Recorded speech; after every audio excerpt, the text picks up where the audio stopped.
সেই অভিজ্ঞতার একটা আমি আপনাকে বলতে চাই, সেটা হলো যে নাগরিকদের আমি দেখেছি অন্য যে কোনো সময়ের চেয়ে অনেক বেশি সজাগ। এর আগে যেভাবে নাগরিকরা উপরি ভাষা হিসেবে থাকতো, তার চেয়ে অনেক বেশি গভীরে ঢুকে স্থানীয় পর্যায়ে এবং জাতীয় পর্যায়ে দুই ক্ষেত্রেই তাদের দাবি দাওয়াগুলো সম্বন্ধে তাদের আগের চেয়ে অনেক বেশি পরিষ্কার ধারণা আছে। অর্থাৎ বাংলাদেশের গত ১.৫-২ দশকের যে উন্নয়ন এবং রাজনীতির যে অভিজ্ঞতা এবং যে আন্তর্জাতিক বাতাবরণ, এইটা সম্বন্ধে তাদের সজাগ পরিস্থিতি আগের চেয়ে অনেক বেশি, সেহেতু জবাবদিহির আকাঙ্ক্ষাটাও আগের চেয়ে অনেক বেশি। এইটা হলো একটা। আর দ্বিতীয় আরেকটা যেটা আমি লক্ষ্য করেছি, সেটা হলো যে রাজনীতিবিদদের ভিতরে আগের চেয়ে একটু বিনয়টা একটু বেশি। ওনাদের যে প্রত্যাশা অনুযায়ী ওনারা যে দাবি দেওয়া মিটাতে পারেন নাই, ওনারা একটা সম্প্রদায় হিসেবে, অভিন্ন সম্প্রদায় হিসেবে রাজনীতিবিদ, এবং সেই জন্য একটা অভিন্ন উপলব্ধি, একটু বিনয় ছিল। মুখোমুখি হয়েছে যখন, তখন ওনারা বলেছেন হ্যাঁ আপনাদের এই ব্যাপারে তো আমরা ওয়াকিবহাল, দেখব, শোধরানোর চেষ্টা করব, এই বিনয়টা আমি লক্ষ্য করেছি। এবং তারপরে দুই গ্রুপেরই, দুই দলেরই একটা অভিন্ন উপলব্ধি আছে, সেটা হলো যদি এই সজাগতা অব্যাহত থাকে ভাবটা, এবং ওনারা যদি দিতে না পারেন তাহলে দেশে থাকতে পারবেন না। দেশে থাকতে পারবো না, এইটা একটা নতুন ধরনের মানে উভয়ের উপলব্ধির ভিতরে আমি দেখতে পেয়েছি আর কি। আবার প্রশ্নটাতে ফিরে আসি, কার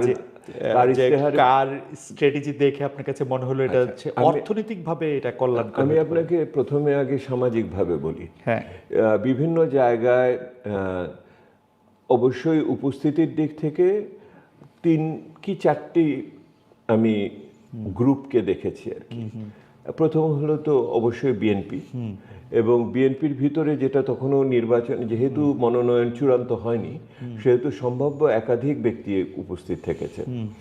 আর অনেক বেশি সংগঠিতভাবে আপনার জামাতে ইসলামী উপস্থিত থেকেছে। এবং তৃতীয়ত যেটা ছিল সেটা হলো এনসিপির বিভিন্ন ভগ্নাংশ আমি দেখেছি ওখানে। আর আছে যে এর বাইরে বামরা যারা আছে, এই 4টি বড় বড় অংশ সেটা হিসেবে, বামের সাথে গণফোরাম, বাসদ ইত্যাদি ওটার ভিতরে। তো যেটা লক্ষণীয় বিষয়, আমি যখন এদের সাথে আলোচনা করেছি, এটা হলো আমি ঢাকাতে বলেছি, ওনারা ঢাকা থেকে ওনাদের স্থানীয় পর্যায়ে বলেছেন আপনারা উপস্থিত থাকবেন। আমি দেখেছি সাংগঠনিকভাবে এটা অনেক বেশি জামাতে ইসলামের জন্য অনেক বেশি সংঘবদ্ধ, মানে মসৃণ এটা ওনাদের। এবং এমন একটা মিটিং যায় না যেখানে জামাতে ইসলামের প্রতিনিধিরা ছিলেন না, কোনো কোনো ক্ষেত্রে খেলাফত আন্দোলনের প্রতিনিধিরা উপস্থিত ছিলেন। আর বিএনপির যেখানে বড় নেতারা এসছেন অনেকে, যেমন খুলনায় নজরুল ইসলাম মঞ্জুর সাহেবের মতো মানুষরা, তারা ওখানে এসছেন, কিন্তু ওনারা অনেক ক্ষেত্রেই সবাই স্থানীয় বিষয়কেই প্রাধান্য দিয়ে বক্তৃতা করেছেন। ওকে, জাতীয় বিষয় না, স্থানীয় বিষয়, এই ব্রিজ, রাস্তা, ট্রাফিক জ্যাম, শিক্ষা, সুপেয় পানির অভাব, পর্যটন ভিত্তিক শিল্প কি হতে পারে, কৃষি শিল্প কি হবে, সেহেতু স্থানীয় সমস্যাকে গুরুত্ব দেওয়ার চেষ্টা করেছেন। এবং আগের চেয়েও আবার আমি যেটা আরেকটা বলতে চাচ্ছি, অনেক ইংরেজিতে বললে গ্র্যানুলার, অনেক বেশি বিভাজিতভাবে, সুনির্দিষ্টভাবে বিষয়গুলো আগের থেকে এসছে। যে বললাম না সজাগের কথা, এটার থেকে এসছে। এবং একটা বড়ভাবে সকলের কাছে এসছে শিক্ষার বিষয়টি, শিক্ষা, কর্মসংস্থান এবং নিরাপত্তা, এই 3টি বিষয় বড়ভাবে সাধারণভাবে ওনারা একমত হয়েছেন এই জায়গাটাতে আর কি। আমি আর এইগুলো সব হয়েছে কিন্তু ইশতেহার আসার আগে। ওকে, আচ্ছা, আমি ইশতেহারের জায়গা থেকে বা ক্যাম্পেইনের জায়গা থেকে আপনার একটু দৃষ্টি নিয়ে যেতে চাই। হচ্ছে ধরেন বিএনপি অনেক কিছু বলেছে, আমার যেটা চোখে পড়েছে যে বিএনপি একটু সোশ্যাল সেফটি নেটের কথা একটু বেশি ভাবতেছে, ফ্যামিলি কার্ড, আবার চাকরি দিবে 1 কোটি এরকম একটা কথাও বলতেছে। তো এখন একটা সোশ্যাল সেফটি নেটই হোক বা নতুন চাকরি সৃজনের কথা হোক, বিএনপির জোরটা হচ্ছে এদিকে। জামায়াতে ইসলামীকে আমার যেটা মনে হয়েছে যে ইশতেহারের মধ্যে অনেক ধরনের বিষয় আছে, জামায়াতে ইসলামী বেশি জোর দিচ্ছে হচ্ছে দুর্নীতি প্রতিরোধ করবে, চাঁদাবাজ হবে না, ব্যাংক লুট হবে না, এইসব জায়গায়। এই দুইটাকে আপনি আসলে কম্পেয়ার করবেন কিনা আমি জানি না, মানে আপনার কাছে মানে কি সম্ভব মনে হয় কিনা আসলে? না, প্রত্যেকটা নির্বাচনে যেটা হয় ওনারা একটা শিরোনাম স্লোগান বার করার চেষ্টা করেন, এবং এই বিভিন্ন জায়গায় যে জামাতে ইসলামের উপস্থিতি বললাম, এটা আমি জামাতে নেতাদেরও বলেছি, যে সকলের একটা অভিন্ন বিষয় ছিল, সেটা হলো দুর্নীতি। এটা বোঝা যায় যে ওনাদের পুরো অর্গানাইজেশনের ভিতরে একটা টিউনিং হয়েছে আর কি, এইটাই আর কি ওনাদের ক্ষেত্রে, ওনাদের এই মুহূর্তে। আর বিএনপির সাথে কথা বললে পরে বোঝা যায় কর্মসংস্থান এবং সামাজিক সুরক্ষা বা অন্তর্ভুক্তিমূলক প্রবৃদ্ধি, এইটার বিষয়টিকে ওনারা বড় করে দেখেছেন এইটার ভিতরে। এখন সমস্যার যেটা দুই ক্ষেত্রেই হচ্ছে, সেটা হলো যে আমাদের আগের অভিজ্ঞতা থেকে বুঝি যে গড়ে যখন আপনি কথা বলেন, তখন যে সমস্ত দুর্বল জনগোষ্ঠী আছে তারা এটা সুবিধা নাও পেতে পারে, দেশ আগাবে কিন্তু ওনারাও না আগাতে পারে। এইটি হলো অভিজ্ঞতা আমাদের, এবং সেইটার একটা বিষয় যারা এই জিনিসগুলো বলছেন এটা। আর দ্বিতীয় যে বিষয়টি হচ্ছে, যে সমস্ত প্রতিশ্রুতি দেওয়া হচ্ছে বা এটা অর্থনীতি আলোচনা করলে এটা পরিষ্কার হবে, সেটার আর্থিক সম্ভাব্যতা কেউ যাচাই করে নাই, এবং সেহেতু অনেক বেশি একটা সেই উচ্চাভিলাষী বিভিন্ন পরিসংখ্যান ওনারা বলছেন যে এই পরিসংখ্যানগুলোকে বিভাজিত করা হয় নাই সময়কালের ভিত্তিতে, অর্থাৎ কবে শুরু হবে কবে শেষ হবে, এবং এটা প্রথমে কয়টা হবে পরে কয়টা হবে, এবং খুবই ওপেন এন্ডেড। এবং কথা বললে পরে বোঝা যায় না যে ওনারা সম্যকভাবে উপলব্ধি আছে ওনারা কী ধরনের অর্থনীতি উত্তরাধিকার সূত্রে পাচ্ছেন, এবং সেই চ্যালেঞ্জগুলোর সম্বন্ধে ওনাদের যে সম্ভাবনা যে কত সংকুচিত হয়ে যাবে সেটা সম্বন্ধে বোঝা খুব পরিষ্কার না। বাট তারপরে আমি যেটা আপনাকে আমি বলবো, সেটা হলো যে বাংলাদেশের নির্বাচনী ঐতিহাসিকভাবে অনেক বেশি হলো, ইংরেজিতে আমাদের ইকোনমিক্সের ভাষায় সাপ্লাই ড্রিভেন, অর্থাৎ এগুলি দিব, হ্যাঁ, কিন্তু আমি চাহিদাটা কি আছে এটা আমি অনুমান করে নেই যে এইটাই বোধহয় চাহিদা এইটা, কিন্তু সেই জন্য ওই যে বিভাজিত চাহিদা, পরিবর্তিত পরিস্থিতিতে এটার মানে আমার জাতীয় বৈশ্বিকভাবে কি চাহিদা, এইগুলির উপলব্ধি এটার ভিতরে আসে না। আর এর সাথে সবচেয়ে বেশি সমস্যা যেটা হয়েছে বিগত সময়কালের আমাদের উন্নয়ন অভিজ্ঞতা থেকে, সেটা হলো আপনি যদি চাহিদা সম্বন্ধে ঐক্যমত্য করেন, আপনি যদি ওটাকে লক্ষ্য নির্দিষ্ট করেন, এটাকে আপনি কিভাবে সরবরাহ করবেন, যেটাকে আপনার ডেলিভারি গভর্নেন্স বলি আমরা, সেই ডেলিভারি গভর্নেন্সের ভিতরে যে সমস্যাগুলো আছে সেটা কিছু প্রাতিষ্ঠানিক আপনার নিয়মতান্ত্রিক ব্যাপার বলেন, অর্থায়নের ব্যাপার বলেন, জবাবদিহিতার ব্যাপার বলেন, সামর্থ্যের ব্যাপার বলেন, সেইগুলো সম্বন্ধে সংবেদনশীলতা অনেক কম। মানে আপনি আধুনিক একটা প্রতিজ্ঞা করলেন, প্রতিশ্রুতি, একটা মান্ধাতা আমলের ব্যবস্থাপনা দিয়ে যেটা অনেকভাবেই আপনার দুর্নীতি ক্লিষ্ট, সেটা দিয়েও যে কিভাবে করবেন সেই প্রাতিষ্ঠানিক সজাগ ভাবটা আমরা সেইভাবে দেখি নেই আর কি। আর শেষটা আমি যেটা আপনাকে বলবো সেটা হলো যে চলমান যে আমরা গত 1.5 বছর ধরে যে চলমান সংস্কার, ভালো হোক মন্দ হোক কম হোক বেশি হোক করার চেষ্টা করেছি, সেইগুলোকে ওনারা ওনাদের নির্বাচনী ইশতেহারের ভিতরে কিভাবে আত্মস্থ করবেন সেটাও আমি লক্ষ্য করিনি। ওকে, সেহেতু ধারাবাহিকতার একটা বিষয় ওনাদের সামনে থেকে যাবে। নির্বাচন নিয়ে যখন আপনি কথা বলছেন, আমি আপনার একটা কথা একটু আপনি যদি আমাদের একটু বিস্তার করতেন, যে আপনি বলতেছেন আসন্ন নির্বাচন যথেষ্ট অন্তর্ভুক্তিমূলক নয়, এটা আপনি রোববার নির্বাচন বিষয়ক একটা আলোচনা অনুষ্ঠানে বলতেছেন, তবে অংশগ্রহণমূলক করার সুযোগ এখনও আছে, নারী হোক, অন্যান্য জনগোষ্ঠী হোক বা ভিন্ন মতের রাজনীতির মানুষ হোক, নির্বাচনে সবার অংশগ্রহণের সুযোগ নিশ্চিত করতে হবে। অন্তর্ভুক্তিমূলক না হলেও আপনি কেন মনে করতেছেন যে অংশগ্রহণ? দেখুন, অন্তর্ভুক্তিমূলক শব্দটার আপনার দু রকমের মানে হতে পারে। একটা মানে হতে পারে সংকীর্ণ অর্থে, অর্থাৎ বিগত সরকারের যে শাসক দল ছিল তাদের অংশগ্রহণ থাকলো কি থাকলো না সেইটার ভিত্তিতে আপনি অন্তর্ভুক্তিমূলক বললেন। আরেকটা অন্তর্ভুক্তি শব্দ হতে পারে যে সাধারণভাবে আপনার ব্যাকরণসম্মতভাবে সব মানুষের অংশগ্রহণ, সে তো অংশগ্রহণমূলক হলো অন্তর্ভুক্তিমূলকের একটা সাবসেট, একটা অংশ বিশেষ আর কি। আমি এইভাবে দেখি। ও আচ্ছা, আপনি সাবসেট হিসেবে দেখতেছেন। আপনি সাবসেট হিসেবে দেখেন, কারণ অন্তর্ভুক্তি তো আমি তো সবাইকেই তো শুধু কি দলীয় অন্তর্ভুক্তি তো না, আমি তো জনগোষ্ঠীর ভোটারের অন্তর্ভুক্তি হিসেবে ওইটার ভিতরে দেখি। বিষয়টা হলো ওই দলীয় অন্তর্ভুক্তির অভাবের কারণে ভোটারের অন্তর্ভুক্তিকে কোনোভাবে বিঘ্নিত করে কিনা সেইটা। সেই জন্যই আমি বলেছি যে ওই পূর্ণাঙ্গ অন্তর্ভুক্তি, ওই যে দলটি এখন নাই, সেইটা নিয়ে এখন আলোচনা করে তো আপনি কোনো সমাধান আমাকে দিতে পারবেন না। তাহলে আমার সমাধানটা কিভাবে হবে? যে ওই ভোটারের অন্তর্ভুক্তিতে খেতে যেন ওই অন্তর্ভুক্তির কারণে যেন ভোটারের অন্তর্ভুক্তি যেন বিঘ্নিত না হয়। সেই জন্য আমি বলছি পিছিয়ে পড়া মানুষের কথা, ধর্মীয় সংখ্যালঘু, জাতিগত সংখ্যালঘু, নারীদের কথা বলছি, হিজড়া সম্প্রদায়ের কথা বলছি, পার্বত্য চট্টগ্রামের কথা বলছি, আমি আরো বলছি ভিন্ন মতের মানুষকে ভোট দেওয়ার সুযোগ করে দেন। ভিন্ন আর যদি কেউ ভিন্ন মতের মানুষরা, ভিন্ন রাজনৈতিক মনোভাবের মানুষরা দলীয়ভাবে অংশগ্রহণ না করে, এটা যদি সংঘবদ্ধ আচরণ হয়, তাহলে এটাও আরেক ধরনের অন্তর্ভুক্তি। কারণ আমি না ভোটের জায়গা তো আমি রাখি নাই, আমি তো না ভোটের রাখি নাই। যেহেতু না ভোটের রাখি নাই, সেহেতু আমার ভোট না দেওয়ার মাধ্যমেই আমি না ভোটকে প্রকাশ করব। এখানে যদি সচেতনভাবে আমি সংঘবদ্ধভাবে ভোট না দিই, আমি মনে করি যে তার ওই না ভোট দেওয়ার না যাওয়াটাও যেমন কি আমি নিশ্চিত করতে পারি, ভোট না দেওয়ার কারণে যেন তার উপর আক্রমণ না হয়, পরে তার উপর ব্যবসা বাণিজ্য যেন না চলে, যে আমি ভোট, সে যদি ঘোষণা দিয়ে বলে আমি ভোট দিব না, কিন্তু সেই জন্য যেন সে বৈষম্যের শিকার না হয়, আক্রমণের নিগ্রহের শিকার না হয়। এটা তার নাগরিক অধিকার, ভোট না দেওয়া।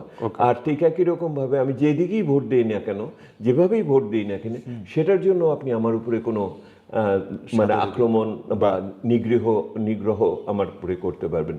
আমার কাছে অন্তর্ভুক্তি এবং অংশগ্রহণমূলকের একটা আরেকটার সাথে সম্পর্ক হলে এরকম। Fair enough. আপনি রোববারই, আপনি এই 8 ফেব্রুয়ারি রোববার আপনি আরেকটা কথা বলছেন যে প্রধান উপদেষ্টার কথার সঙ্গে কাজের সম্পর্ক নেই। আপনি আরও বলছেন যে অন্তর্বর্তী সরকারের দম ফুরিয়ে গেছে। আমি একটু প্রশ্নটা এরকম করতে চাই যে এইটা আসলে আপনি দম ফুরিয়ে যাওয়া সম্পর্কে মানে কি, অন্তর্বর্তী সরকারের তো এখন নতুন সরকারের কাছে ক্ষমতা হস্তান্তর করতে হবে, সেটা মিন করেছেন নাকি আসলে দম বলতে দম মিন করছেন কথার সাথে কাজের সম্পর্কটা? কেন আমি বলতেছি, আপনি কিন্তু এই সরকার কিন্তু আপনাকে একটা শ্বেতপত্র করতে দিল, শ্বেতপত্র করার আহ্বান জানাইলো যে অর্থনীতি কোন কোন ক্ষেত্রে চুরি হয়েছে, টাকা পাচার হয়ে গেছে, টাকা নিয়ে লোকে নয় ছয় করছে, সেটা যেন আপনি দেখে দেন। তো যেইটা আপনি শ্বেতপত্র করছেন, এর কিছু কি এই সরকার করছে? আপনি যেগুলি চিহ্নিত করে দিচ্ছেন যে এইগুলি কি কোনো কিছু করছে? আপনি কি আরেকটা শ্বেতপত্র করবেন, নাকি নতুন আরেকটা সরকার যখন আসবে তাদের সাথে আপনার যাতে সম্পর্কটা একটু ক্লোজ হয়, সেইটার জন্য আপনি একটু দূরত্ব করলাম? হ্যাঁ, একটু দূরত্ব না, আমি আপনাকে বলি খালেদ, আপনি যে আমার যদি আমার কথা এবং আমার মতো আমার যে নাগরিক সমাজের পেশাজীবীরা যারা সৎ চিন্তার অংশ হিসেবে ভিত্তি করে বর্তমান সরকারের সাথে প্রাথমিক পর্যায়ে যুক্ত হয়েছিল, পরিবর্তনের ধারার সাথে উজ্জীবিত হয়ে বিভিন্ন দায়িত্ব নিয়েছিল, সেটার একটা বড় বিষয় ছিল যে মাননীয় প্রধান উপদেষ্টাকে তো আমরা বহুদিন যাবত চিনি, জানি, এবং সেইটার অংশ হিসেবে উনি বিভিন্ন সময়ে বেশ অনুপ্রেরণামূলক বিভিন্ন কথাবার্তা বলেছেন, যেটাতে আমরা মনে করেছি এটা একটা সুযোগ, হয়তো উনি এটার পক্ষে দাঁড়াবেন। আমাদের যে মৌলিক মূল্যবোধগুলো আছে, যে একটা সামাজিক ন্যায় বিচার, সাম্য, একটা দুর্নীতি মুক্ত একটা বাংলাদেশ তৈরি করার একটা সুযোগ, এইটা হিসেবে আর কি আমরা। তো প্রথম যে জিনিসটা দাঁড়ালো সেটা হলো যে মাননীয় প্রধান উপদেষ্টা বিভিন্ন সময়ে যে সমস্ত অনুপ্রেরণামূলক বক্তব্য দিয়েছেন, সেটার সাথে মানে এটাকে কার্যকর করার ক্ষেত্রে যে সমস্ত পদক্ষেপগুলো দরকার করে, সেই পদক্ষেপগুলোতে আমরা অনেক সময় অভাব দেখতে পেয়েছি। প্রথম দিকে যখন অভাব দেখেছি তখন বুঝতে চেয়েছি যে এটা কি মানে রাষ্ট্রীয় প্রতিষ্ঠানগুলোর দুর্বলতার কারণে নাকি, হ্যাঁ, পুলিশ ঠিক নাই, আমলাতন্ত্র ঠিক নাই, হয়তো বাজেটের পয়সাও ঠিক মতো নাই, সে তো এইসব কারণে কিনা। তো প্রথম আপনি ধরেন গত বছরের জানুয়ারি ফেব্রুয়ারি মাসের পরের থেকে এই আশঙ্কাগুলোই আমাদের মনের ভিতরে আসা শুরু করলো। জুন জুলাইয়ের মাসের পরের থেকে, গত বছরের থেকে আমাদের কাছে আশঙ্কা দেখা দিল যে এইগুলোকে কার্যকর করার ক্ষেত্রে যে রাজনৈতিক নির্দেশনা বা নেতৃত্ব দরকার সেইটা ঠিক মতো হচ্ছে না। এটা হলো আমি আপনাকে বলছি আমার উপলব্ধির কি কি স্তরের ভিতর দিয়ে গেছে। একটা প্রথম 3-4 মাস 6 মাস খুবই ঘনিষ্ঠভাবে যৌক্তিকভাবে কাজ করে এগুলিকে এগোতে চেয়েছি। দ্বিতীয়তে যখন কাজের ক্ষেত্রে যখন এটা শ্লথ অবস্থা আসলো, আমরা এটাকে ব্যাখ্যা করতে চেয়েছি যে প্রাতিষ্ঠানিক দুর্বলতার কারণে হচ্ছে কিনা, এবং তারপরে যখন হলো তখন আমরা বুঝতে চাইলাম যে এইটার কি কার্যকর নেতৃত্ব দেওয়ার ক্ষেত্রে সমস্যা হচ্ছে কিনা, সরকারের ভিতরে যৌথ নেতৃত্বের সমস্যা হচ্ছে কিনা। আপনি মনে রাখবেন ঠিক এই সময় আমি বলেছিলাম সরকারের মধ্যে সরকার আছে, আমি প্রথম বলেছিলাম, এবং তখন আমার এই উপলব্ধি, এই সময়কার এই উপলব্ধির ভিতরে।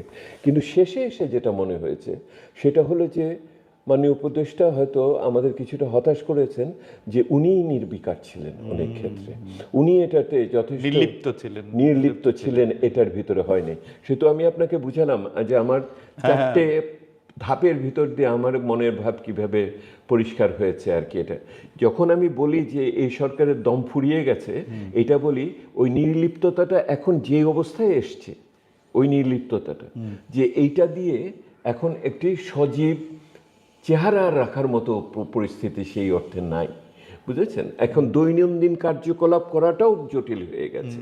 আপনি নতুন সংস্কার, নতুন উদ্যোগ, নতুন বাংলাদেশ বানানোর চেয়ে এখন আমার স্থিতিশীলতা ধরে রাখার যে মৌলিক বিষয়গুলি এবং এটাকে যে একটি সাযুজ্যপূর্ণ অবস্থানের ভিতরে আমি করব, এবং বিশেষ করে পরিবর্তনশীল বিশ্বের ভিতরে আমি বাংলাদেশকে যেভাবে স্থাপন করতে চাচ্ছি, এইটা আমার আর কাজের ভিতরে আসছে না।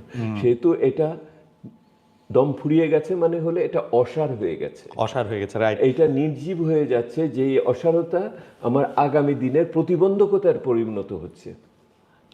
আপনার কাছে কি মনে হয় ডক্টর ভট্টাচার্য, যে আপনি বলতেছিলেন যে ডক্টর মোহাম্মদ ইউনূসকে আমরা অনেকদিন ধরে চিনি, কিন্তু উনাকে আমরা একজন রকস্টার হিসেবে আসলে চিনি, শান্তিতে কত লোক নোবেল প্রাইজ পান, কিন্তু আমাদের জন্য ঠিক না, এটা বিশ্বের জন্য আমি বিশ্বের কথাই হ্যাঁ, কিন্তু আমরা তো 40 বছর একসাথে কাজ করে এসেছি।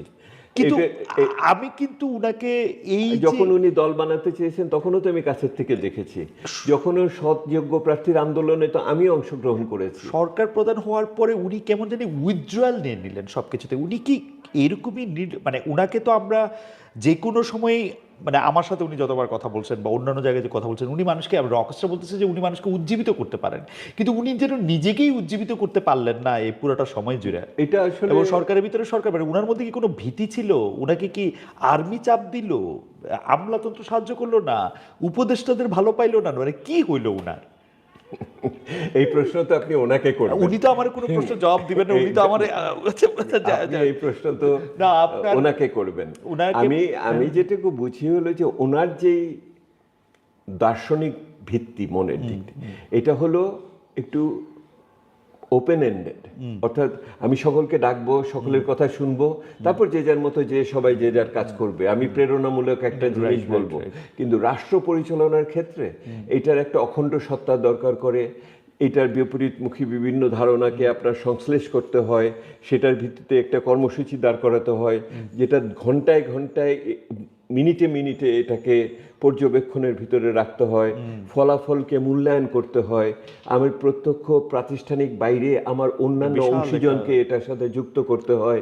এইটা একটা বড় কাজ, বিশাল একটা জাহাজের ক্যাপ্টেনের কাজ। রাষ্ট্র পরিচালনা একটা বিরাট কাজ, এটা সবচেয়ে বড় মাল্টি ন্যাশনালের সিইওর চেয়ে অনেক 10 রকমের বড় কাজ আর কি। আজকে কয়েকদিন ধরে ডক্টর মোহাম্মদ ইউনূসের অনেক বেশি নিন্দামূলক প্রশ্ন বেশি করে ফেলতেছে, সেজন্য অন্য জায়গায় যায়। সেটা হচ্ছে যে আপনি নিশ্চয়ই এই কথাগুলি আপনি শুনছেন এই এই এই এই ক্যাম্পেইনের সময়, বিশেষ করে নির্বাচনের দিন ঘোষণা হওয়ার পরে, যে আন্তর্জাতিক ভূ রাজনীতি বা আধিপত্যবাদ, অনেকেই বলছে যে বিএনপি বেশ খানিকটা ঝুঁকে আছে হচ্ছে ভারতের দিকে, বা ভারতের সাথে তার একটা টাই হয়েছে। আবার অনেকেই কথা বলতেছেন যে জামায়াতের সাথে আমেরিকার একটা বন্ধুত্ব হয়েছে, সেজন্য এইবারের নির্বাচনটা আমেরিকা বনাম ভারত এরকম একটা জায়গা থেকে আপনি কি এরকম কিছু দেখেন? আমি অর্থনীতি আপনাকে বাণিজ্য- বলি, যারা হ্যাঁ। বিষয়টি ধরতে পেরেছেন কিন্তু বিষয়টি অতি সরলীকৃতভাবে ওনারা বলছেন।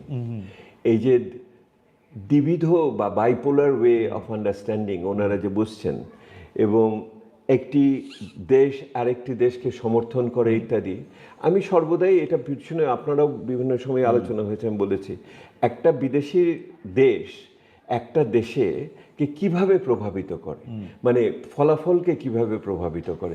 তারা কি হাজার হাজার মানুষকে লাইন করায় ভোট দেওয়াতে পারবে, নাকি ভোট দেওয়ার পরে সেটাকে উল্টায় দিতে পারবে?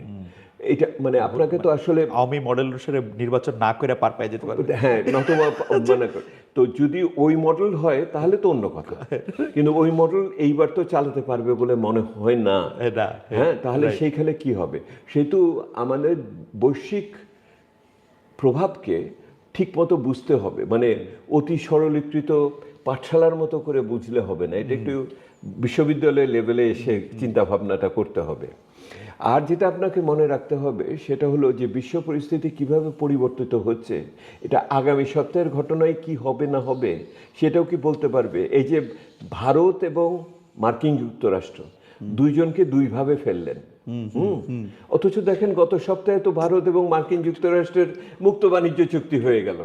তাহলে সেহেতু আপনি কালকে পর্যন্ত বলেছেন এরা দুই পক্ষ, অথচ এরা কিন্তু এক পক্ষ। সেহেতু এই যে অতি সরলীকৃত দ্বিপাক্ষিক আলোচনা, এটা একটু বাঙালি টাইপের আলোচনা একটু, ওরা বুঝেছেন? তর্কটা এরকম করে যে ভাত খাইতে সময় ভারত আর আমেরিকা হচ্ছে বন্ধু বন্ধু, আবার খিচুড়ি খাইতে সময় তারা আবার শত্রু শত্রু। যে যে তাদের নানা রকম বন্ধুত্ব এবং শত্রুত্বের এটা আছে। জামায়াতের বন্ধুত্ব এটা আমার কাছে মনে সরল- হয় অতি অতি সরল- সরলীকৃত এবং আপনি এটা তথ্য উপাত্তের অভাব এবং তাদের কোনো অভিজ্ঞতার তথ্য অভাব। উপাত্ত তো নাই, মানে কেউ যেন এবং এটা অভিজ্ঞতার হাওয়া অভাব, থেকে যে এই রকমের রাষ্ট্রযন্ত্র যেমন রাষ্ট্রের ভিতরে কিভাবে এলিটরা চালায়, হ্যাঁ। আর আন্তর্জাতিকভাবে এলিট দেশগুলোকে কিভাবে চলে, তাদের কাছে যে যখনই আমাদের কোনো তথ্য উপাত্ত থাকে না, ওইটার সম্বন্ধে কোনো অভিজ্ঞতা থাকে না, তখনই আমরা ভূতের ভয় পাওয়া শুরু করি। জিন পরি ভূত আসে তখনই অজ্ঞান অবস্থা থেকে এটার ভিতরে। আমি মনে করি পৃথিবী এত সরলীকৃত না। লক্ষ্য করে দেখেন, আমি আপনাকে আরেকবার বলি, তবে সত্য ওনারা যেটা ধরেছেন সেটা হলো অন্য যে কোনো সময়ের চেয়ে বাংলাদেশের আগামী দিনের উন্নয়ন এবং রাজনীতি ভূ রাজনৈতিক ভূ কৌশলগত প্রভাবক দ্বারা সম্ভবত সবচেয়ে বেশি প্রভাবিত অন্য যে কোনো সময়ের চেয়ে। ওকে, হ্যাঁ, এবং এই আগামী দিনের যে অর্থনৈতিক চয়নগুলি আমি করব সেগুলো এই ভূ রাজনৈতিক দ্বারা সবচেয়ে বেশি প্রভাবিত। আজকেই আমি মানে বিদেশিদের বলছিলাম, সবচেয়ে ভালো করে দেখো, সবচেয়ে ভালো উদাহরণ হলো আমার কাছে আমরা কিভাবে 1 বছর 2 বছর আগে আপনার ইউরোপিয়ান রকস্টার প্রেসিডেন্ট মাক্রো এসেছিলেন, ওই ফ্রেঞ্চ প্রেসিডেন্টকে 1.5 দিনের ভিতরে আমরা কতগুলো এয়ারবাস কিনবো বলেছিলাম, আর তার 12 মাস পরে কিভাবে আমরা আবার এখন বোয়িং কিনবো বলেছি। তো আমি এই যে এয়ারবাস বোয়িং থেকে যে চলে গেলাম, এইটাই তো সবচেয়ে বড় ভূ রাজনৈতিক কৌশলগত প্রভাব, কিভাবে আমার উন্নয়নের চিন্তাকে প্রভাবিত করছে, এইটা খুব পরিষ্কারভাবে একদম একদম মানে প্লেনের আকাশে উড়াউড়ি প্লেন, এটা আসলে অনেক মেটাফোরের মধ্যে এবং এটা আমরা আরো অনেক কিছু দিয়ে ব্যাখ্যা করতে পারি। এটা বন্দর চুক্তি দিয়ে ব্যাখ্যা করতে পারবো, এটা আমার করিডোর দেওয়া না দেওয়া আরাকানকে দিয়ে আমি ব্যাখ্যা করতে পারবো, এটা আমি ভারতের সাথে অন্যান্য সম্পর্ক দিয়ে ব্যাখ্যা করতে পারবো, এমনকি ক্রিকেট দিয়েও আমি ব্যাখ্যা করতে পারবো। অ্যাবসলিউটলি। কিন্তু আপনার কাছে কি মনে হয় না, আমি ঠিক করছিলাম যে এই সরকারের নিন্দা করব না, কারণ 2 দিন 1 দিন বয়স আছে এই সরকারের, কিন্তু না, এই সরকারের সরকার তো- নিন্দা কোথায় করছি? এই সরকার এটা তো জাতি হিসেবে আমাদের নিজস্ব আত্মপর্যালোচনা করছি। আমি করতেছি নিন্দাটা আর কি, আমি ঠিক করছি, কিন্তু এই সরকার তো মিথ্যা কথা বলে। মিথ্যা কথা কিরকম বলে, আমি আসলে যে প্রশ্নটা করতে চাইছিলাম সেইটা আগে করে নিই। কেন আপনারা ভালো কাজ করতে পারেন নাই? সরকারের একটা কিন্তু স্ট্যান্ডার্ড সেট উত্তর আছে যে আমলারা তাদেরকে সাহায্য করে নাই, আমলারা প্রতি পদে পদে প্রতিবন্ধকতা সৃষ্টি করছে। তো আমলাদেরকে পে কমিশন করে 100 থেকে 140% বেতন বাড়ানোর সুপারিশ তারা কেন করছে? তারা মন্ত্রীরা, আগের রাজনীতিবিদরা খারাপ উনারা তো থাকবেন না এখানে, তো উনারা মন্ত্রীদের অ্যাপার্টমেন্টের মধ্যে কি কি থাকবে এত ডিটেলে চিন্তা কেন করছে? আমি আপনাকে একটা কথা বলি, এটা হলো এখন তো একটা আত্মজিজ্ঞাসার পর্যায়ের ভিতরে আছে। আমি আপনাকে যেমন আমি 4টে পর্যায়ের ভিতর দিয়ে আমি কিভাবে পরিবর্তিত হয়েছি আমি ব্যাখ্যা করলাম, সেরকম তো এখন আরেকটা আত্মজিজ্ঞাসার ভিতরে আছে যে কেন এইরকম হলো এবং এই রকম আচরণ কেন করলো, যেটা হয়তো প্রত্যক্ষভাবে তাদের স্বার্থের সাথে সম্পর্কিত না ইত্যাদি। আমার কাছে যেটা মনে হয়েছে এখন দেখে যে এই সরকারের কোনো আপনার উন্নয়নের কোনো নীল নকশা ছিল না, বা যেহেতু রাজনীতিবিহীন সরকার হিসেবে তাদের সেই অর্থে আর্থসামাজিক সংস্কারেরও কোনো নীল নকশা ছিল না। এবং এইটা হলো অধ্যাপক ইউনূসের যে জীবন দর্শন, সেইটার কারণে এটা হয় নাই। কারণ উনি যদি বলেন যে আমি এইরকম করব, উনি কতগুলো লক্ষ্য উদ্দেশ্য ইত্যাদি বলেন ঠিকই, কিন্তু এগুলোকে একটি সাযুজ্যপূর্ণ কাঠামোর ভিতর দিয়ে সেটাকে করার, এবং এই সমস্যাটা হবে আমাদের এই সরকারকে মূল্যায়ন করতে গেলে। রাইট, এই সরকারকে মূল্যায়ন করবেন আপনি কিসের মাপকাঠিতে? কারণ তাদের তো কোনো ঘোষিত কর্মসূচি নাই এবং এদের তো কোনো ঘোষিত লক্ষ্যমাত্রাও নাই। আছে কতগুলি ধারণা আমাদের, যেগুলি আমরা করতে চাই। রাইট, কোয়ান্টিফাই করা খুব মুশকিল হবে। আর আপনি যদি আরেকটা শ্বেতপত্র করেন আপনি একটা মুশকিলে পড়তে পারেন আপনি না। আগের সরকার কোন জায়গায় রেখে গেছিল, এখন এখানে কোথায় আপনি আসেন। এখন এটার সমস্যাটা হলেই আপনি তো আগের সমস্যার সমাধানগুলো চেষ্টা করেও পুরো সমাধান করতে পারেন নাই, আর এই সময়কালে আরো নতুন সমস্যা এসেছে। আচ্ছা, একটু একটা একটা এইটা কিছুটা প্রশ্নটা শুনি। আওয়ামী লীগ আমলে ব্যাংকে বা আর্থিক প্রতিষ্ঠানে যে ব্যাপক লুটপাটের একটা ধারণা বিদেশটা, এইটাই সরকার কিছুটা কি বন্ধ করতে পারছে আপনার কাছে? এটা হয়তো লুটপাট কিছুটা বন্ধ হয়েছে, মানে এটা হয়তো রক্ত শ্রবণ হয়তো কিছুটা থেমেছে, কিন্তু উদ্ধারের কাজ তো খুব বেশি আগাইতে পারে না। উদ্ধারের কাজের ক্ষেত্রে এটা কিছুটা আইনি জটিলতার সমস্যা আছে, কারণ আপনি তো প্রক্রিয়া বাদ দিয়ে আপনি যেতে পারবেন না। এটা বাইরের যে টাকা পয়সা গেছে সেগুলো চিহ্নিত করা গেলেও আপনি একই রকমভাবে ওগুলোকে জব্দ করতে অসুবিধা হচ্ছে। ওইটার নতুন ধরনের মডেল আমরা আলোচনার ভিতরে ছিলাম। আর সরকারের যেটা হয়েছে যে প্রথম কথা হলো যে এই টাকাগুলোর বিপরীতে যে জামানত ছিল, তো লক্ষ টাকার বিপরীতে আপনি 100 টাকার জামানত দিয়ে টাকা নিয়েছেন, সেহেতু আপনি ওগুলি জব্দ করলেও যে খুব বেশি আদায় হবে এইটার হল না। এছাড়া আপনার আরেকটা সমস্যা হলো, সেটা হলো এই সরকারের আমলে তো ব্যক্তি বিনিয়োগ আরো কমে গেল, কর্মসংস্থান নেই, আর এর ভিতরে পলাতক উদ্যোক্তা। তো ওই কারখানাগুলো কিভাবে আপনি ব্যবস্থা করবেন? দেখেন ওই যে বেক্সিমকোর যেগুলো ছিল সেগুলোকে তো চালু করার জন্য আবার এত বড় ঋণের ব্যবস্থা করতে হয়েছে, আপনি বিদেশের কাছে এগুলোকে বিক্রি করতে হয়েছে। এইগুলো তো এখন একটা বড়ভাবে সমস্যা হিসেবে পুঞ্জীভূত হয়েছে। এইগুলোকে মোকাবেলা করার অভিজ্ঞতা, সক্ষমতা, বুদ্ধি পরামর্শ খুব বেশি সরকারের ছিল বলে আমার কাছে মনে হয়। এই সরকারের অন্যতম একটি সমালোচনার অংশ হলো যে তারা অংশীজনদের সাথে আনে নাই, বিশেষ করে ব্যবসায়ী গোষ্ঠীকে ওনারা সাথে নিতে পারেন নাই। ব্যবসায়ী গোষ্ঠী এইটা একটা ব্যক্তিখাত বিরূপ সরকার হিসেবে প্রতিভাত হয়েছে, এবং এটার অন্যদিকে বলা হয়েছে এটা একটা এনজিও সরকার হিসেবে এসেছে, যদিও যারা ওখানে গেছেন তারা কেউই এনজিওর প্রতিনিধি না, এবং ইউনূস ভাই কোনোদিনই নিজেকে এনজিও মনে করেন নাই। উনি সর্বদাই নিজেকে ব্যাংক মনে করেছেন। উনি সর্বদাই সংশোধন করে দিবেন আপনি যদি ওনাকে কোনোদিন বলেন আপনি এনজিও, উনি এটা মানবেন না। সেহেতু যারা ওনাদের এনজিও গ্রাম বলেছেন সেটা সঠিকভাবে উনি নিবেন বলে আমার কাছে মনে হয় না। সেহেতু ব্যক্তি খাতের সাথে সম্পর্কটা এই সরকারের একটা অন্যতম দুর্বল একটা সংযোগ হিসেবে বিবেচিত হবে। দেখেন, ব্যক্তিগতের যখন এটা বললেন ডক্টর ভট্টাচার্য, আপনি দেখেন যে অর্থ উপদেষ্টাকে বলতে শুনলাম নির্বাচিত সরকার যদি সিরিয়াস হয় তাহলে বিদেশ থেকে পাচার হওয়ার টাকাটাকে ফেরাতে আসবে। তাহলে উনারা কেন সিরিয়াস হইতে পারলেন না, এটা আমার একটা প্রশ্ন। আর দ্বিতীয় প্রশ্ন হচ্ছে যে আওয়ামী লীগ আমলে আমরা মাফিয়া, ব্যাংক লুটেরা, আমরাই সব, আমরা আর মামুরা, এরকম নানা ধরনের কথাবার্তা শুনছি, কিন্তু বাণিজ্য উপদেষ্টা উনি একই সাথে আবার বেসামরিক কি বিমান চলাচল পর্ষদের মানে বিমানের পর্ষদ প্রধান হইলেন, আবার উনি আবার বিমান নাকি একটা প্রাইভেট বিমানও নাকি একটা নামাইতে চান। এইগুলি কি? এবং প্রত্যেকটা কেটে ডক্টর মোহাম্মদ ইউনূসও, হ্যাঁ, তো এইগুলি ডক্টর মোহাম্মদ ইউনূসও তাই, মানে মানে যতগুলি বাংলাদেশের নামের এনজিওগ্রাম বলে উনি রাগ হন, কিন্তু বাংলাদেশের নামের আগেও তো পারলে একটা গ্রামীণ উনি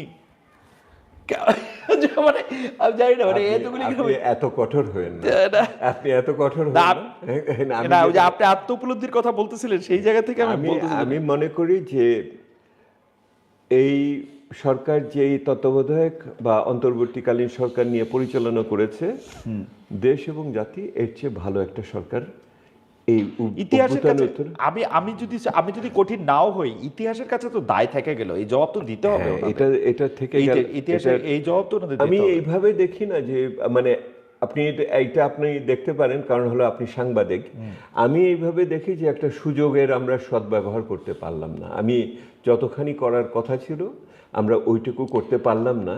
এটা আমাদের সামর্থ্য এবং আমরা যে সংগঠন দরকার ছিল সেটার অভাবের কারণে। এইটা একটা বড়, এবং এটার একটা বড় আরেকটা কারণ আপনাকে মনে রাখতে হবে, এটার রাজনৈতিক অর্থনীতিটা। রাজনৈতিক অর্থনীতিটা হলো এই যে যারা অভ্যুত্থান বা নির্বাচন উত্তর সরকারকে যখন গঠন করা হয়, তার চালিকা শক্তি আমরা কি হিসেবে দেখেছি? চালিকা শক্তিটাকে আমরা জাতীয়ভাবে গ্রহণ করি নাই। আমরা চালিকা শক্তিকে একটি খণ্ডিতভাবে তরুণ সমাজের একটি অংশকে আমরা এটাকে মনে করেছি এইটি হলো বৈধ এবং একমাত্র কার্যকর শক্তি। এই বিতর্কটা, এই বিভাজনটা, এবং এটার জন্য কিছুটা আমার প্রধান উপদেষ্টার দায়িত্ব আছে। উনি যেভাবে এটাকে ব্যক্ত করেছেন, যার ফলে ওই যে সর্বজনীন অংশগ্রহণের অংশীদারিত্বর যে জায়গাটায়, ওই জায়গাটা ক্ষুণ্ণ হয়েছে। এটার জন্য ব্যক্তিখাতের জায়গাটাও ক্ষুণ্ণ হয়েছে, বৃহত্তর নাগরিক গোষ্ঠীর সাথে অসুবিধা হয়েছে, রাজনৈতিক সমাজের সাথেও খণ্ডিতভাবে হয়েছে। যে নাগরিক সংলাপ আমরা করে জাতীয় ঐক্যমত্যের সংলাপ করেছি, সেটাও খণ্ডিতভাবে হয়েছে। এইটা একটা বড় অসুবিধা। এবং সবচেয়ে বড় হয়েছে ওনার যে অসুবিধাটা, এর ফলে এইটা না থাকাতে এই সংগঠনটা ওনার যে আপনাদের কমিউনিকেশন স্ট্র্যাটেজি যেটা বলে, এই কমিউনিকেশন স্ট্র্যাটেজিটা, এইটার সংযোগটা, জনসংযোগটাও খুব দুর্বল হয়েছে। না, তো ডক্টর মোহাম্মদ ইউনূস তো জনসংযোগ বলতে বুঝেন যে পৃথিবীর সবচেয়ে ভালো সাংবাদিকটা খালি উনাকে ডিফেন্ড করে যাবেন, এটা হচ্ছে ওনার জনসংযোগ। আমি বলতে চাচ্ছি যে ওনার যে প্রধান জনসংযোগ কর্মকর্তা ছিলেন, হ্যাঁ, উনি, এবং যেহেতু এই সরকারের আর কোনো মুখপাত্র ছিল না, উনি কার্যত মুখপাত্র হয়ে গেলেন। এবং উনি যেহেতু কোনো রাজনৈতিক, এটাকে বলে যে আপনার কোনো অ্যাম্প্লিচিউড ওনার ছিল না, অর্থাৎ ওনার কোনো রাজনৈতিক ভিত্তি বা শক্তি বা অভিজ্ঞতা সেই অর্থে যে না থাকাতে ওনাকে সাদা কালোর ভিতরে থাকতে হয়েছে। কমিউনিকেশন স্ট্র্যাটেজি তো আর সাদা কালোর মধ্যে থাকে না, তাই না? আপনার শব্দ চয়ন থেকে আরম্ভ করে বাক্য গঠন থেকে কোন সময় কি বলছেন, এবং শব্দ সর্বাপেক্ষার এই সত্যটা বলতে হবে। সত্যকে কিভাবে আপনি কেমন করে ফ্লেক্সিবলি বলবেন আর কি, নমনীয়ভাবে বলবেন, এটা বিষয়। সেহেতু এই সরকারের একটা সমস্যাটা যেটা হয়েছে, ভালো কাজগুলো যেটুকু করেছে সেটুকু সঠিকভাবে বলতে পারে নাই। এবং ওনার সরকারের ভিতরে যারা ছিলেন তারাও দায়িত্ব নিয়ে এই কথাগুলো বলেন নাই, যে কারণ এটা একটা ঝুঁকি থাকে, একটা সাহসিকতার ব্যাপার থাকে, এবং ওনারা যৌথভাবে দায়িত্ব নেন নাই। আপনি লক্ষ্য করে দেখেন, ওনারা, আমরা এই সরকার যৌথভাবে দায়িত্ব নিচ্ছি, একজন আরেকজনকে করছি, এবং এদের একের সাথে সমন্বিতভাবে সিদ্ধান্ত হয়েছে উপদেষ্টা মণ্ডলীতে, এবং এটাকে আমরা একত্রিতভাবে রক্ষা করব, এইরকম আচরণও কিন্তু আমরা খুব একটা দেখতে পাই নাই। একটা সরকারের যে সমন্বিত আচরণ থাকে, সেই আচরণটা দেখিনি। এই সরকার আসলে একটা টিম হিসেবে কাজ করছে কিনা, এটা মানে একটা বিষয় আপনি সবসময় যে ট্যাক্স ফাঁকি দেওয়া, অর্থ মানে মানে যেটা হচ্ছে অপ্রদর্শিত অর্থ, কালো টাকার বিরুদ্ধে আপনি সবসময় সোচ্চার। কিন্তু এইবার আমাদের নির্বাচন ধরে ঘিরে এই কালো টাকার ব্যবহারের কথা তখন সামনে আসে। কিন্তু এইবারও কিন্তু নির্বাচনের ক্ষেত্রে আমরা দেখতে পাচ্ছি যে এই কালো টাকা, পেশি শক্তি যাদের আছে তাদেরই। আমি আপনাকে এটার উত্তর এখন যেভাবে আমরা দিই, কথা তো ছিল আমরা নতুন বন্দোবস্তে যাব। রাইট। নতুন বন্দোবস্ত মানে কি? নতুন বন্দোবস্ত মানে হলো যে পুরানা যে রাজনৈতিক শক্তিরা যেভাবে এই ব্যবস্থাকে অপব্যবহার করে আমাদের মতো নাগরিকদের বা ভোটারদের যে জিম্মি করে ফেলেছিল, এটাকে ভাঙতে হবে। এটা ভাঙতে হলে কি লাগবে? এক তো রাষ্ট্রীয় সংস্কার ইত্যাদি, ওই অত বড় জায়গাতে গেলাম না। আমাদের অর্থের ব্যবহার, অবৈধ অর্থের ব্যবহার, আমার পেশি শক্তির ব্যবহার, আমার মিথ্যার ব্যবহার, আমার ধর্মের ব্যবহার, এইগুলোকে আমরা নিয়ন্ত্রণ করব। তো আমি তো পুরানা বন্দোবস্ত ভাঙা তো দূরের কথা, মানে নতুন বন্দোবস্ত বানানো তো দূরের কথা, আমি তো পুরোনো বন্দোবস্তেরই অংশ হয়ে গেছি। সে তো সবই তো ধারাবাহিকতায় চললো। যেই নাগরিক নতুন সমাজ আমাকে উজ্জীবিত করে এই পথে নিয়ে এসেছিল, তারা তো মাঝ রাস্তায় আমাকে ফেলে দিয়ে চলে গেল।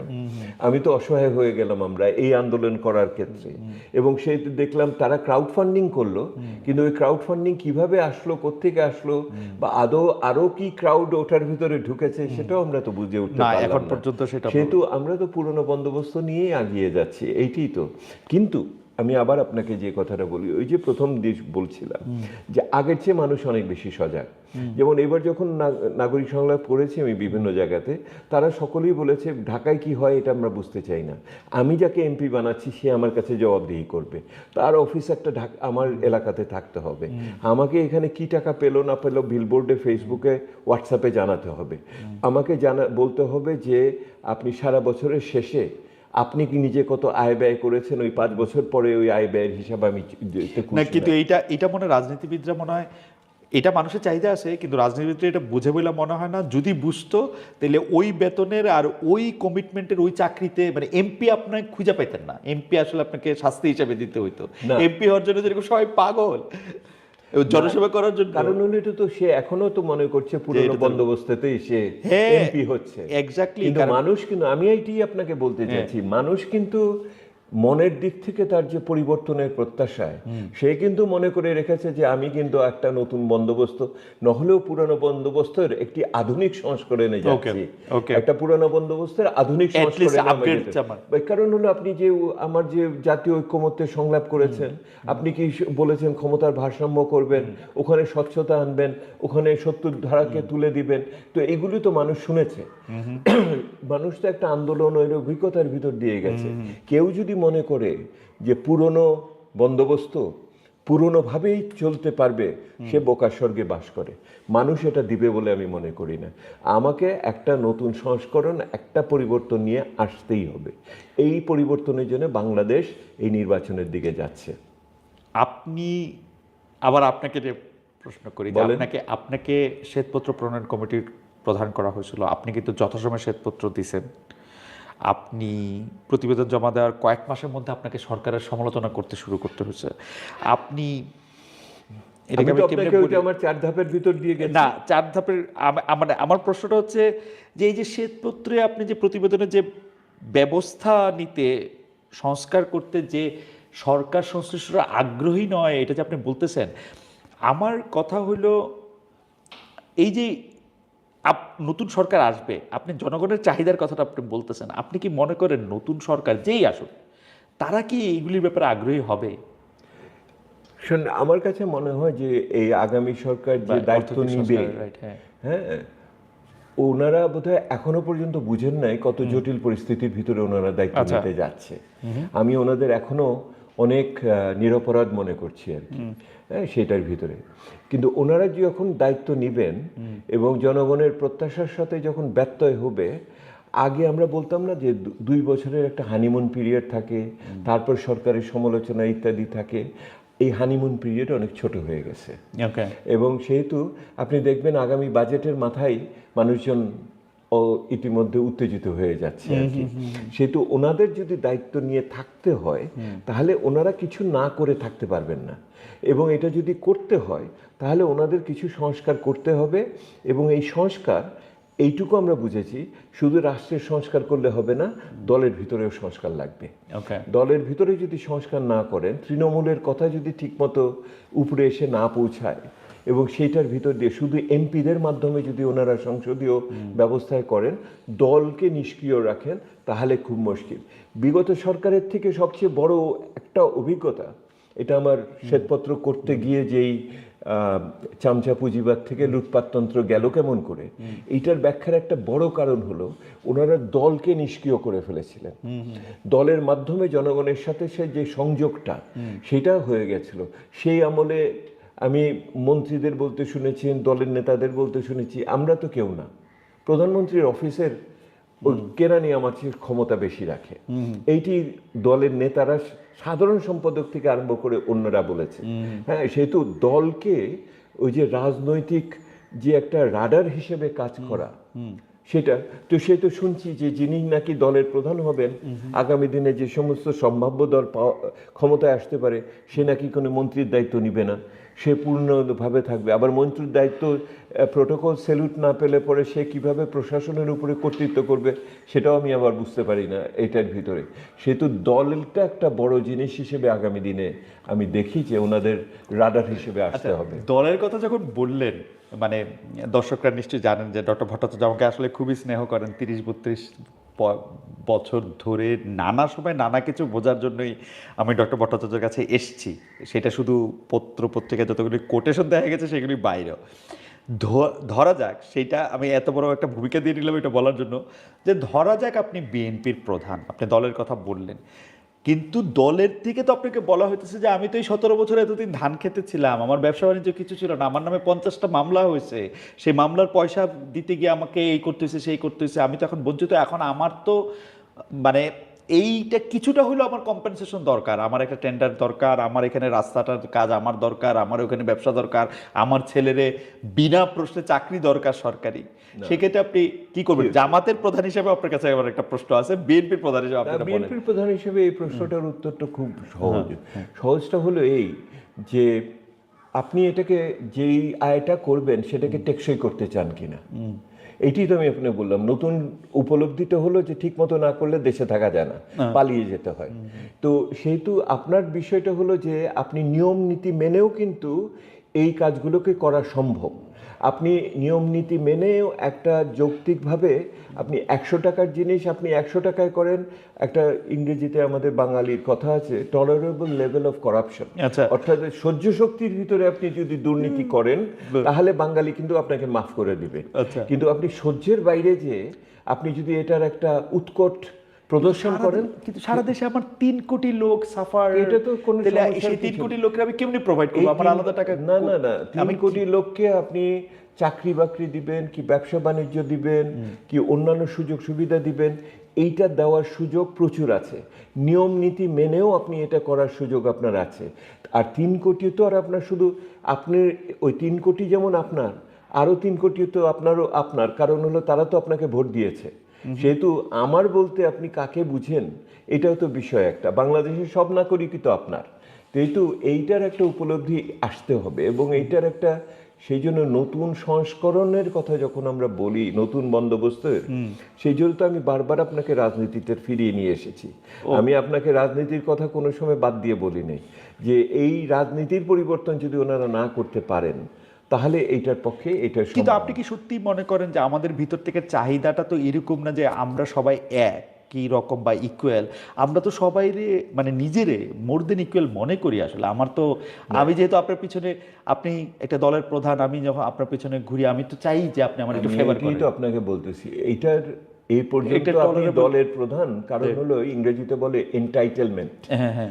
অর্থাৎ আমি জন্মেছি এমন যে এইটা আমার প্রাপ্য, বুঝেছেন?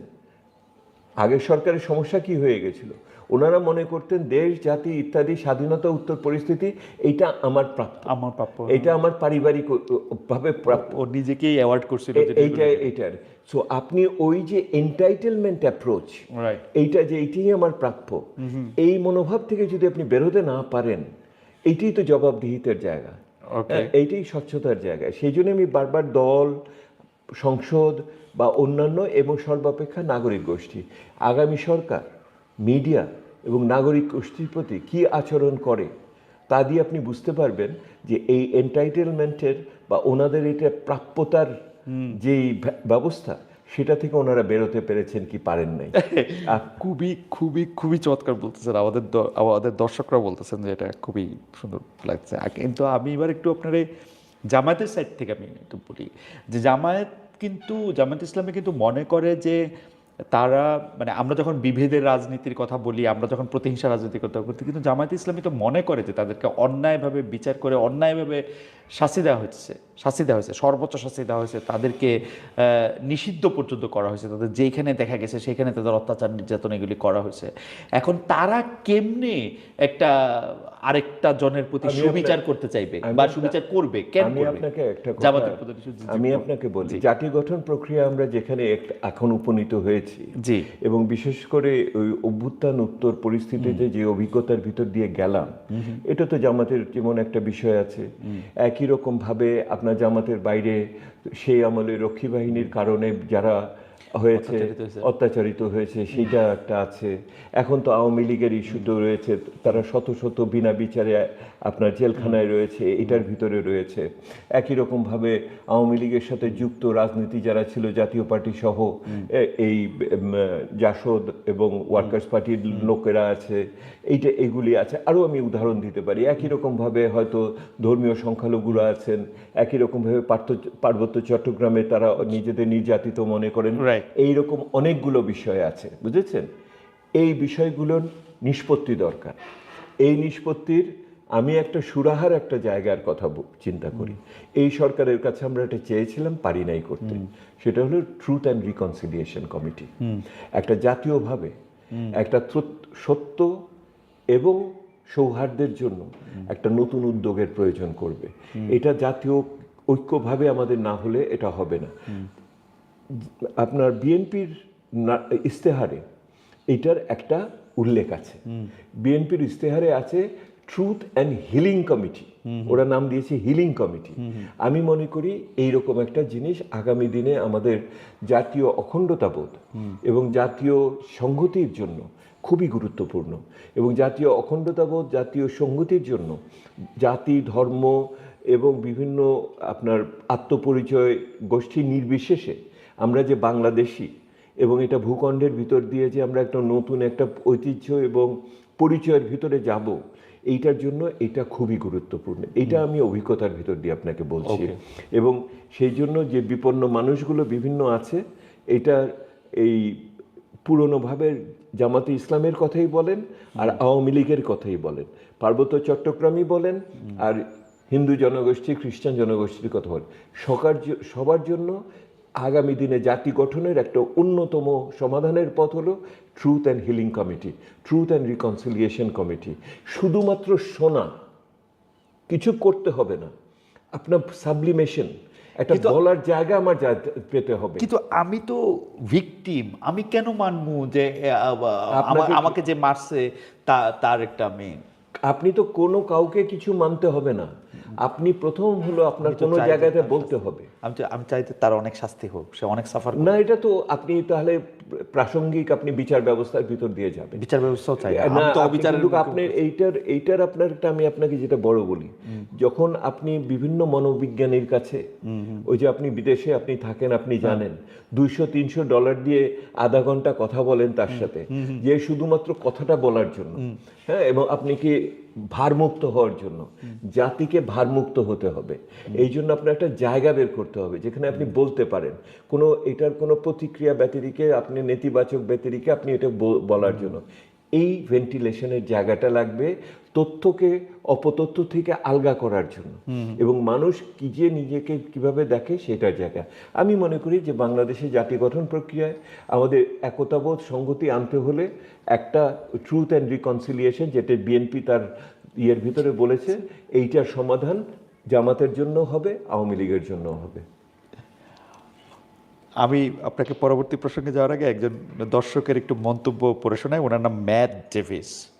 উনি বলছেন, just listen to Khaled's question, all he asks is and laughs like a joker.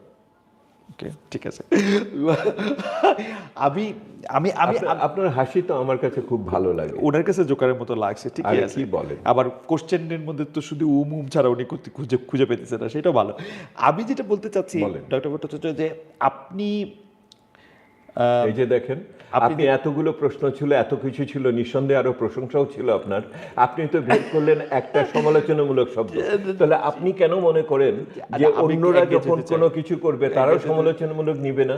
তাদেরকে আপনি কেন মনে করেন যে তারা আমাদের চেয়ে আরেকটু নিম্নতর মানুষ? না, তা মনে করি না, কিন্তু উনারা মানে আমি জামাতে ইসলামীর সাইডটা থেকে ওনাদের সাথে কথা বলে আমি এটাকে দেখছি যে ওনারা মনে করেন যে ওনাদেরকে যা কিছুর মধ্যে দিয়ে যাইতে হয়েছে। না, ওটা তো বিএনপির জন্য সত্য, ওটা তো এখন আওয়ামী লীগের জন্য সত্য, এটা তো আপনার পার্বত্য চট্টগ্রামের জন্য সত্য। এক একজনকে এক এক রকমের অভিজ্ঞতার ভিতর দিয়ে যেতে হয়েছে। তাদেরকে ওখানে কি হত্যা খুন কম হয়েছে? ওইখানে কি ধর্ষণের ঘটনা কম হয়? ওনাদের যেভাবে শাস্তি দিয়ে মেরেছে হয়তো জুডিশিয়াল কিলিং হয়েছে মনে করতে পারে, ঠিক রকম একই রকম ভাবে আওয়ামী লীগও তো একই রকম ভাবে এখন মনে করে। আর একই রকম ভাবে বিএনপি কে যেভাবে অত্যাচার করেছে এই সময়কালে, এত হাজার লক্ষ মানুষকে কিভাবে জেলে রেখেছে বিনা বিচারে, তারাও করতে পারবে। যারা রক্ষী বাহিনীর হাতে মারা গেছে, সিরাজ শিকদার থেকে আরম্ভ করে অন্যান্যরা, তারাও বলতে পারবে। আমাদেরকে তো এইগুলোকে আত্মস্থ করতে হবে, মানে নীলকণ্ঠ হতে হবে, বিষ পান করতে হবে জাতিকে, করে এটাকে নিজের ভিতরে শক্তিটা রাখতে হবে। আমার একটা অ্যান্টিবায়োটিক দিয়ে এটাকে বন্ধ করতে হবে। কিন্তু এবং বলতে পারাটা, মুক্তভাবে বলতে পারাটা, এবং কোনো ধরনের নিগ্রহর শিকার না হওয়া, এটার কারণে আমার বিসিএস ক্যাডারের চাকরিটা বন্ধ যেন না হয়ে যায়, এইটাই গুরুত্বপূর্ণ। কিন্তু আপনি কি মনে করেন না যে বাংলাদেশের মানুষ এরকম অবস্থান আসলে বাংলাদেশের মানুষ কি ভিন্ন গ্রহ থেকে আসছে? না, এরকম অবস্থা পছন্দ করে না তো। যেমন আমার মনে আছে জামায়াতের আমির পরে এইটাকে অন্য কিছু বললো। জামায়াতের আমির ডক্টর শফিকুর রহমান কিন্তু প্রথমে বলছিলেন যে আওয়ামী লীগেরও কিন্তু কি জানি একটা সফট বলছিলেন না, যে ওনাদেরও ফিরে আসা দরকার না, রাজনীতি করা দরকার, আমরা মাফ করি। কেউ হয়তো কিন্তু পরে দেখা গেল কেউ বিশ্বাস থেকে বলেন, কেউ এটা হয়তো ভোট পাওয়ার জন্য, সুবিধা নেওয়ার জন্য বলেন, যেটাই বলেন না কেন, কিন্তু কথা তো সত্য। যেমন করে জামাতে ইসলামের যে সমর্থন আছে, এই রকম ব্যাপক জনগোষ্ঠীকে বাদ দিয়ে আমরা জাতি গঠন করতে পারবো না। এইটা যেমন অসম্ভব, যে জামাতকে বাদ দিয়ে চিন্তা করাটাই যেমন অন্যায় ছিল, ঠিক একই রকম ভাবে আওয়ামী লীগেরও ব্যাপক তাদের সমর্থন আছে। এইটাও যদি কেউ মনে করেন যে 10 বছর ধরে আগামীতে ওনাদের একেবারে আমরা উচ্ছেদ করে দিব, ওনারা সারা জীবন ভারতবর্ষে থাকবে অথবা বিলাতে থাকবে, এইটা তো বাস্তব চিন্তা না।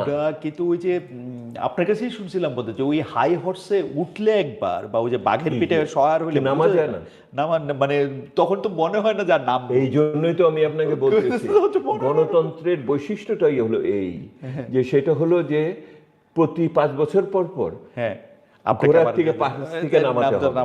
আমার সবচেয়ে ভালো সময়টা কখন গেছে? যখন 90 সালের পরের থেকে আমরা ভালো ভালো নির্বাচন করে প্রত্যেকবার 5 বছর পর পর বদলায় দিতে পারি। আমি আপনাকে যেটা বলতে চাচ্ছি, এটা সাহস করে বলছি, এখন বাংলাদেশের অভিজ্ঞতা বলে, আপনি যদি দলের ভিতরে গণতন্ত্র না আনতে পারেন, তাহলে অন্তত 5 বছর পরে গণতন্ত্র এনে সরকার বদল করে দিয়ে, সরকার বদলের মাধ্যমেই আপনি একমাত্র ওইটা, এই দল ভালো ওই দল খারাপ না, যেই দল বেশি দিন ক্ষমতায় থাকে সেই খারাপ হয়ে যায়, সেহেতু আপনি তাদের একটা জবাবদিহিতার ভিতরে, একটা শাসনের ভিতরে রাখতে হবে। এইখানেই হলো নাগরিকদের সবচেয়ে বড় ভূমিকা। এবং এইটা যতদিন পর্যন্ত ছিল ততদিন পর্যন্ত, মানে কারণ আমরা তো সেই সময় সাংবাদিকতা করছি, আমরা দেখছি যে মিডিয়ার একটা আলাদা যেটাকে আমরা বলি যে ক্ষমতায়নও ছিল। মিডিয়াকে এরকম লেই করতে হয় নাই, কারণ তারা জানতো যে 5 বছর পরে জনগণের তাদের লাগবে, এবং মিডিয়ার মালিকরাও সেই জন্য মিডিয়াকে আরেকটু সম্মানের চোখে মানে আমি সেই জন্য বলতেছি দলের মধ্যে গণতন্ত্র না পেলে, দলের এইটা খুব ভালো কথা বলছেন, এটা আবার একটু বলেন না আমাদের দর্শকদের জন্য। দলের ভিতরে গণতন্ত্র যদি না থাকে তাহলে 5 বছর পর পর দেশের ভিতরে শাসন ক্ষমতা বদলের মাধ্যমে গণতন্ত্রকে এটার ভিতরে ধারাবাহিক রাখতে হবে।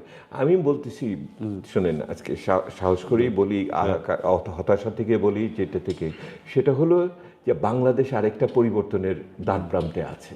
আপনি যাই বলেন না কেন, বাংলাদেশ আগের মতো হবে না। এটা অনেক ধরনের অভিজ্ঞতার ভিতর দিয়ে পুরো জাতিটা গেছে গত সময়কালে, ওই 15 বছর 16 বছর পরের গত 1.5 বছর ইত্যাদির ভিতর দিয়ে, এবং এখানে অন্য যে কোনো সময়ে মানুষ অনেক বেশি সক্রিয় অংশগ্রহণকারী ছিল প্রক্রিয়ার ভিতরে, এবং এই অভিজ্ঞতাটা নিয়েই কিন্তু সে বেরোবে সে, এবং আগামীকাল যে নির্বাচনটা হবে সেই এই অভিজ্ঞতাটা নিয়েই নির্বাচনে যাবে। নির্বাচনে যে ফলাফলটা হবে সেটাকেও সে মূল্যায়ন করবে ওই অভিজ্ঞতার আলোকে, এইটা টেকসই হবে কিনা, পরিবর্তন হবে কিনা। যদি ওই ক্ষমতার গ্রহণ করার ক্ষেত্রে রাজনৈতিক দলগুলো কি আচরণ করে, কেউ যদি বলে হেরে গেলে পরে সূক্ষ্ম কারচুপি হয়েছে, সেটাকেও সে মূল্যায়ন করবে। কিন্তু রাজনীতিবিদদের এটা মনে রাখতে হবে, এই মানুষ আর সেই মানুষ নাই। আচ্ছা, আমি শেষ প্রসঙ্গে আসি, আপনার কাছে কি মনে হয় ইলেকশনটা কি কোনো ইঞ্জিনিয়ারিং টাইপের কিছু হবে, নাকি একটা মানে এই যে বারবার যতবার ইলেকশন শুনি, ইলেকশন ইঞ্জিনিয়ারিংও শুনি, ষড়যন্ত্র শুনি, শুনি আমেরিকা কাকে ক্ষমতায় চাইছে সেটার জন্য নাকি অনেক কিছু নির্ভর করতেছে, ভারত কি চাইছে, এইটা মানে আপনার কাছে কি মনে হয় আমরা কি আসলে আমি মনে করি যে বাংলার মানুষ মানে পোরখাওয়া মানুষ তো সবসময় সন্দেহের চোখে দেখে এবং সবসময় নিজেকে ক্ষমতাহীন মনে করে অন্য কোনো বাইরের শক্তি বোধহয় এটার উপরে প্রভাব ফেলবে। আমি মনে করি যে বাংলাদেশের মানুষ এইবারে নির্বাচনের ভিতর দিয়ে নিজের রাস্তাটা আরেকবার যদি পুনরুদ্ধার করে তাহলে এটার ভিতর দিয়ে আমরা তাদের ভূমিকা আরো সামনে ভালো দেখতে পাবো। ইঞ্জিনিয়ারিং হবে কি হবে না সেই বিচারে মানুষের উপর নির্ভর করবে, মানুষ এটা ধরে ফেলে। এটা তো বডি ক্যামের যুগ, এটা তো আপনার মানে সেলফোনের যুগ, এটা লাইভ ফেসবুকের যুগ। এটা মানে সবাই এটা বুঝে যে এটার একটা টেকনিক্যাল গ্রহণযোগ্যতা আছে, আর একটা জনমানুষে এটা গ্রহণযোগ্যতার ব্যাপার রয়েছে। জনমানুষে যদি গ্রহণযোগ্যতা না থাকে তাহলে যেই জিতুক না কেন টেকনিক্যালি সে কার্যকরভাবে দেশ শাসন করতে পারবে না। এইটা কারণ আমরা তো এটা গত 15 বছরে শিখেছি। সেটা হলো যে আপনি যদি ভোটহীনভাবে রাতের ভোট দিনে করে নাকি দিনের ভোট রাতে করে, যদি দামি ইলেকশন করে অথবা বিনা ভোটে 50% করে 100, তাহলে আপনার নৈতিক ভিত্তি থাকে না। ওই নৈতিক ভিত্তি যদি না থাকে দেশে শাসন করা যায় না। এবং এই যে আমি বলেছি দম ফুরিয়ে গেছে এই সরকারের, কারণ তার নৈতিক ভিত্তি শেষ হয়ে গেছে, এবং এই জন্যই সময়টা হয়েছে ইত্যাদি। তো নতুন রাজনীতি, নতুন প্রজন্ম যারা আসছেন তারা তুলনামূলকভাবে বয়সে কম, এবং গড় বয়স হয়তো কম হবে, অভিজ্ঞতাও কম। এখনো হয়তো ওনারা নিষ্কলুষ আছেন, অনেকে আকাঙ্ক্ষা আছে, কথা বলেছি অনেকের সাথে, অনেকেই পরিবর্তন চাচ্ছেন। আমি কিন্তু সেই অর্থে বুক বেঁধে আছি যে আশায় যে বাংলাদেশ একটা পরিবর্তনের দ্বার প্রান্তে এসছে। এতদিনের অভিজ্ঞতাকে সংশ্লেষ করে সে একটা নতুন একটা আচরণের দিকে সংঘবদ্ধভাবে জাতীয়ভাবে আমরা আগানোর জন্য প্রস্তুত হচ্ছি। এই নির্বাচনটা সেইটার সুযোগ করে দিবে। লাস্ট প্রসঙ্গ কোশ্চেন না আমার, সেটা হচ্ছে যে আপনার কোনো পার্সোনাল ফেভারিট আছে এই ইলেকশনে? আমি খেয়াল করি আপনাকে নিয়ে তো অনেক আলোচনা হয়, একবার দেখা যাচ্ছে যে আপনি জামায়াতে ইসলামীর সাথে আপনার একটা নিবিড় সম্পর্ক হচ্ছে, একবার দেখা যাচ্ছে যে আপনি আমাদের দর্শকদের মধ্যেও কেউ কেউ বলছেন যে আপনি এখন যেসব কথা বলছেন সেটা যেন পরবর্তী মানে অর্থমন্ত্রী হওয়ার জন্য আপনার এক ধরনের নিজেকে প্রেজেন্টেশন করা, এরকম কোনো পার্সোনাল ফেভারিট আপনার আছে কিনা, যে বিএনপি জোট আসলে ভালো বা জামাত জোট আসলে ভালো, এরকম কোনো পার্সোনাল এটা আছে কিনা? আরেকটা মানে লেজা কোশ্চেন হচ্ছে, আপনি কি কোনো সময় সরকারের সাথে কাজ করতে আগ্রহী, মানে রাজনৈতিক সরকারের সাথে এরকম? আমি সর্বদা পক্ষে বিপক্ষে, একটা তো সর্বদা করে। আমাকে তো আমার জন্মসূত্রে যেহেতু আমি ধর্মীয় সংখ্যালঘু, তো র এজেন্ট বলে দেওয়া সবচেয়ে একটা সহজ শব্দ। আমার বাঙালির একটাই সমস্যা হয়ে গেছে, তো ওই যে আমি বললাম তথ্য উপাত্তের অভাবের কারণে ওনারা সবসময় সন্দেহ ব্যাতিগ্রস্ত থাকে। এইটা একটা সমস্যা। এই জন্যই তো বলতেছি নতুন জায়গায় নিতে হবে আমাদের নাগরিকদের ইত্যাদিতে। সরকারের সাথে আমি কি কাজ করি না, প্রত্যেকটা সরকারের সাথে কাজ করেছি। আমি অনেকেই মনে করতেছেন যে বাজারে ভালো অর্থমন্ত্রী নাই। কে বলছে নাই? আপনি ছাড়া। আমি আপনাকে বলতেছি যে প্রত্যেক সরকারের সাথে কাজ করেছি। 2 জন মন্ত্রীর সাথে কাজ করে আমি আমার জীবনের সবচেয়ে ভালো আনন্দ পেয়েছি। একজন হলো সাইফুর রহমান সাহেব, একজন কিবরিয়া সাহেব। 96 থেকে 2000 থেকে করে আমি সবে মাত্র সেদিন বেগম খালেদা জিয়ার স্মরণ সভায় আমি সেই বক্তৃতায় বলেছি। আমাদের একজন দর্শক বলতেছিল যে আপনি আওয়ামী লীগের মন্ত্রীর সঙ্গে কাজ করেছেন, তাহলে আপনি তো বিএনপির মন্ত্রীর সঙ্গেও কাজ করেছেন। আমি দুটোর সাথে কাজ করেছি, সেই আমি এবং দুইবার চারবার কাজ করেছি। সকলের ব্যাংক রিফর্ম কমিশনে কাজ করেছি, তাদের সিকিউরিটি কমিশনে কাজ করেছি, আমি জ্বালানির কাজ করেছি, এইগুলো বৈদেশিক নেগোসিয়েশনের কাজ করেছি। সেগুলোতে তো আমি তো একটা টেকনিক্যাল মানুষ, সেই অর্থে করার ক্ষেত্রে তো আমার কোনো ক্ষেত্রে অসুবিধার কিছু নাই। আর যারা বলেন যে অর্থমন্ত্রী হওয়ার জন্য ইত্যাদি, অর্থমন্ত্রী হলে আপনার কি দিবে আমাকে এর চেয়ে বেশি যে আমি আছি?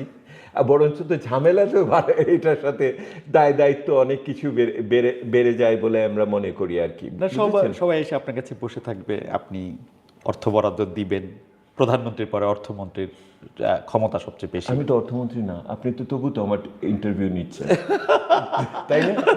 তাহলে তখন আপনি আমাকে ব্যস্ততা দেখিয়ে ইন্টারভিউ দিবেন না, এটা তো একটা এইটার কোনো না। আমার মনে হয় যে এই, তবে আপনার কথা শুনে আমার এক ধরনের আশা হলো যে আপনি যে মানুষের কথা বললেন, যে মানুষ আসলে এত সহজে আর ছেড়ে দিবে না, এবং এটা তো বললাম যে আমি তো বিনয় দেখেছি ওনাদের এখন পর্যন্ত, যে ওনারা ছাড় পাবেন না, দেশে থাকতে পারবেন না, এই কথাটা ওনারা সকলেই বুঝে গেছেন। এইটার ফলে আবার দ্বৈত নাগরিকত্ব বেড়ে না যায়, এটা হলো আবার অন্য বিষয় আর কি। ওটার ভিত্তিতে দ্বৈত নাগরিকত্বটা একটা বেধির মতো হয়েছে এখন, সবাই একটা করে মানে দেশের টাকা নিয়ে আরেকটা দেশের নাগরিকত্ব নিয়ে। ওইটা তো আরো অনেক সমস্যা হয়েছে, আরো বড় সমস্যা আগামীতে হবে। সেটা হলো যে ওই যে স্বার্থের সংঘাতের বিষয়ে, যে আপনি এমপি হতে দেন না দ্বৈত নাগরিকত্ব থাকলে, কিন্তু আপনি উপদেষ্টা হতে পারেন আপনি, এটা তো একটা বড় ধরনের ব্যত্যয় হয়ে গেছে আমাদের। হ্যাঁ, উপদেষ্টা হতে পারবেন, এটা তো আপনি চিন্তা করেন না, আগামীকাল বাংলাদেশের নাগরিকরা নির্বাচনের জন্য যাচ্ছে।